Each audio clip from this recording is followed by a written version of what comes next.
Здрасти, Русни. Ще варим ракия днеска тук в България.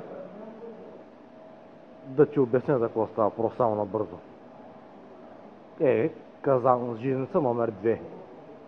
Фирмата, направено, огъня голи долу. Това е казана. Мед, чист мед.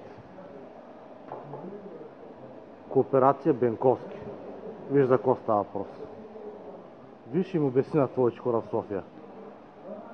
Какво става? Хромикел. Тук е за ракията. Дървата от Балкан. Хубави дърва. В Лондон Балкан нямате май. Нямате, да. И ракия нямате. Ако е нормално всичко с батмиш, 50 кг ракия с 70 бутилки. По 20 паунда, 1400 паунда. Всичко това с 100 паунда разход. А пък ти там бачка за 100 паунда, Росни. Бачка. Ние ще скараме зимата с 100 паунда. Да. Всичко направено.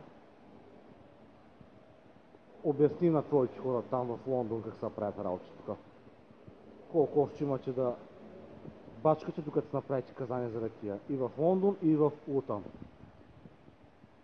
Росни, лек ден ти желая. На здраве!